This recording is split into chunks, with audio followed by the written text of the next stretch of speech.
Yang pertama, Raden Makdum Ibrahim atau yang dikenal dengan Sunan Bonang. Sunan Bonang tersebut merupakan salah satu dari 9 wali yang berperan dalam menyiarkan Islam di Indonesia. Sunan Bonang sendiri merupakan putra pertama dari Sunan Ampel.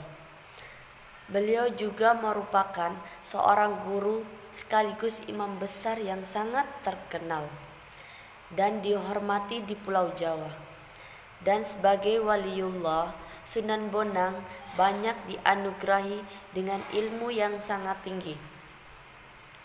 Sunan Bonang juga dikenal sebagai seorang penyebar Islam yang menguasai ilmu fikih, usuluddin, tasawuf, seni, sastra, arsitektur, dan lain-lainnya.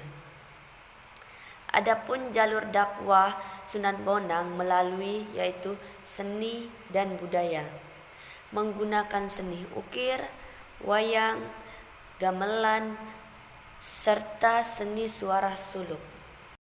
Yang kedua, Sunan Giri. Nama asli adalah Raden Paku atau Raden Ainul Yakin. Lahir di Belamban pada tahun 1442 Masehi. Ayah beliau bernama Maulana Ishak dan ibunya Dewi Sakardadu. Beliau wafat pada tahun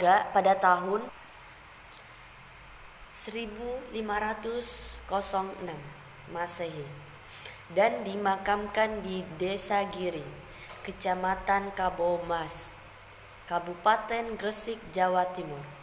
Beliau merupakan keturunan ke-23 dari Nabi Muhammad SAW dan pencipta mainan cublak-cublak seweng.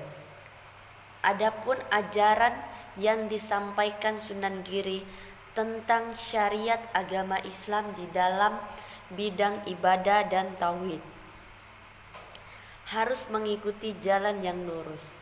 Sunan Giri sendiri juga memerintah kerajaan Giri Kedaton kurang lebih 20 tahun lamanya hingga beliau wafat pada tahun 1428 Saka sampai 1506 Masehi. Beliau dimakamkan di Giri Gajah. Adapun 4 sifat positif pada diri Sunan Giri yang dapat kita lakukan yaitu tegas, integritas, bertanggung jawab, teguh pendirian, sederhana, dan tawadu. Sunan Kudus. Nama asli beliau adalah Jafar Shodiq. Dan kemudian dipanggil dengan panggilan Sunan Kudus. Beliau wafat pada tahun 1550 Masehi dan dimakamkan di Kudus, Jawa Tengah. Ayah beliau bernama Raden Usman Haji atau Sunan Kudus dan ibu bernama Syarifah Ruhir atau Dewi Ruhir yang bergelar menyuruh termasuk keturunan Nabi ke-24 dan pernah menjadi panglima tempur.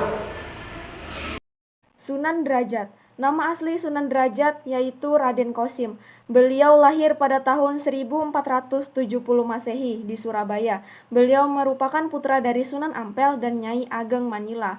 Beliau wafat pada tahun 1522 Masehi dan dimakamkan di Desa Derajat, Kecamatan Paciran, Kabupaten Lamongan, Jawa Timur.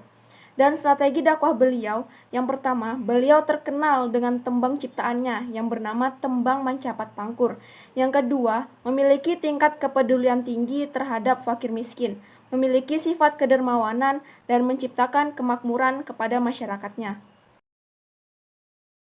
Sunan Muria, nama aslinya yaitu Raden Umar Said. Beliau lahir pada tahun 1450 Masehi. Beliau merupakan putra dari Sunan Kalijaga dan Dewi Sarah. Sunan Muria wafat pada tahun 1551 Masehi, dimakamkan di Gunung Muria, Kecamatan Colo, Kabupaten Kudus, Jawa Tengah. Beliau merupakan keturunan ke-23 dari Nabi Muhammad SAW. Strategi dakwah dari Sunan Muria memiliki keunikan dan kekhasan tersendiri, yaitu beliau menjadikan desa-desa terpencil sebagai medan dakwahnya, dan beliau membuka kursus-kursus bagi para nelayan dan pedagang. Beliau juga sangat piawai dalam bidang seni dan budaya, terutama pada bidang kesenian. Beliau terkenal dengan tembangnya yang bernama Tembang Sinom dan Kinanti. Sunan Gresik, nama aslinya adalah Maulana Malik Ibrahim. Lahir di Sumerkandi pada awal abad ke-14 dari Maulana Jumadil Kubro, keturunan ke-10 Husain atau cucu Nabi Muhammad SAW. Beliau wafat pada tahun 1419 Masehi dan dimakamkan di Desa Gapura Wetan, Kota Gresik, Jawa Timur. Menurut keterangan, beliau merupakan keturunan ke-22 Nabi Muhammad SAW dan Wali Songo tertua atau pertama.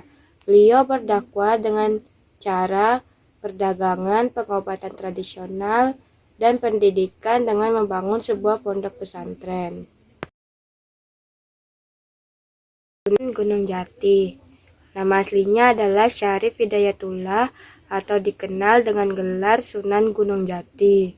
Ia lahir pada tahun 1448 Masehi dan wafat pada tahun 1569 Masehi.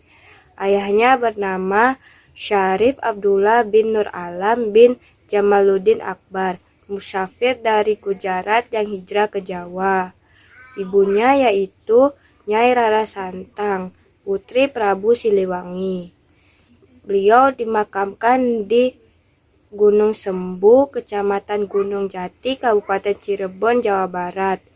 Beliau berdakwah dengan cara memperluas kedudukan politisi dan memperluas keberadaan dengan tokoh-tokoh yang berpengaruh di Cirebon, Demak, dan Banten dengan cara pernikahan. Sunan Ampel, nama aslinya Raden Ahmad, digelari dengan Sunan Ampel. Beliau lahir pada tahun 1401 Masehi di Kamboja, Champa, dari ayah yaitu bernama Sunan Gresik dan ibu bernama Dewi Condrowulan. Beliau wafat pada tahun 1481 Masehi dan dimakamkan di sebelah barat Masjid Sunan Ampel di kota Surabaya. Beliau merupakan keturunan ke-22 Nabi Muhammad dan beliaulah yang mengenalkan Molimo. Beliau berdakwah dengan mendirikan pesantren sebagai pusat kaderisasi dan menikahkan juru dakwah Islam dengan putra-putri penguasa bawahan Majapahit. Nama kecil Sunan Kalijaga adalah Raden Said. Raden Said lahir sekitar tahun 1450 Masehi. Ayahnya adalah Arya Wilatika, Adipati Tuban, keturunan dari tokoh pemberontak Majapahit, Ronggolawe. Pada waktu itu ayahnya diperkirakan telah masuk Islam. Nama Sunan Kalijaga paling banyak disebut masyarakat Jawa. Dia juga memiliki sejumlah nama panggilan lain seperti Lokajaya, Syekh Malaya, Pangeran Tuban, atau Raden Abdurrahman. Masa hidup Sunan Kalijaga diperkirakan mencapai lebih dari 100 tahun. Dengan demikian, ia mengalami masa akhir kekuasaan Majapahit pada tahun 1478, Kesultanan Demak, Kesultanan Cirebon, dan Kesultanan Banten. Bahkan juga Kerajaan Pajang yang lahir pada tahun 1546, serta awal kehadiran Kerajaan Mataram di bawah pimpinan Penembahan Senopati. Ia ikut pula merancang pembangunan Masjid Agung Cirebon dan Masjid Agung Demak. Tiang tatal pecahan kayu yang merupakan salah satu dari tiang utama masjid adalah kreasi Sunan Kalijaga. Dalam berdakwah, ia mempunyai pola yang sama dengan mentor sekaligus sahabatnya dekatnya, Sunan Bonang.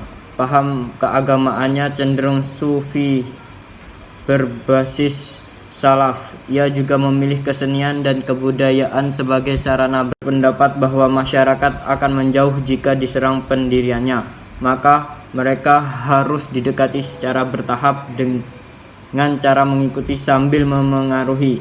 Ia berkeyakinan jika Islam sudah dipahami dengan seandainya kebiasaan lama akan hilang. Maka ajaran Sunan Kalijaga terkesan sinkretis dalam mengenalkan Islam. Ia menggunakan seni ukir, wayang, gamelan, serta seni suara suluk sebagai sarana dakwah.